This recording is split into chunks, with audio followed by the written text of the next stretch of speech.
আৰু আপোনাৰ আমি বিগত দেখা পোৱা গৈছিলে বা আমাৰ সংবাদ মাধ্যমতো প্ৰচাৰ হৈছিলে যে আপোনাক বহুতো মানুহে বা আপোনাক এনেকুৱা নাৰী কেলেংকাৰীৰ লগত আপোনাক জড়িত কৰে।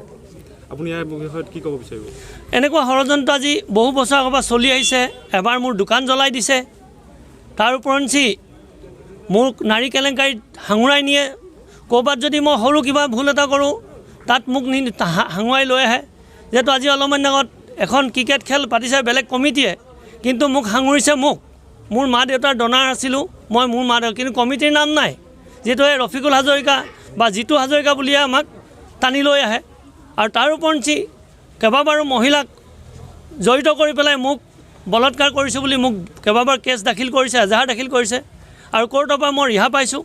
তাৰ উপৰঞ্চি এগৰাকী মহিলাই নিউজৰ আকাৰত কৈছিলে যে মোৰ সন্তানে মই একেখন বিচনাতে মোৰ অফিচমতে তেওঁক বলৎকাৰ কৰিছিলোঁ আৰু বন্ধুক দেখুৱাই মাৰিম বুলি ভাবুকি দিছিলোঁ।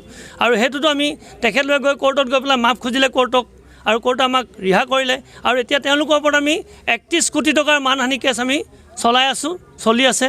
আৰু বিগত আজি কম দিনৰ ভিতৰত এগৰাকী মহিলাক সেইটো আমি জয়লাভ পাম। মহিলাক ফলছকৈ মিছা কথা কৈ তেওঁক ভাবুকি দিয়াই মোৰ এগেইনষ্টত খেলা কৰিছে। আৰু মই গম পাইছোঁ তথ্য সহকাৰো মোৰ ওচৰত আছে। প্ৰয়োজন সাপেক্ষে মই ৰাইজকো সেই তথ্য সকলোখিনি চমজাব পাৰিম।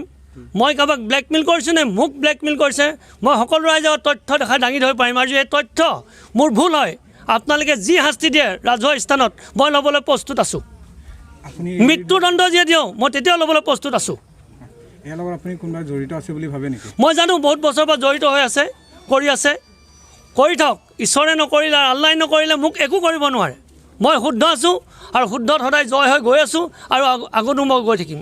আৰু যদি মোৰ যিকেইটা মোৰ ওপৰত কেছ দিছে, যদি ৰাইজে বা আইনে দেখুৱাব পাৰে শুদ্ধ বুলি মোক যদি ফাঁচিও দিয়ে অপৰাধ জেগাত মই আঁকোৱালি ল'ম।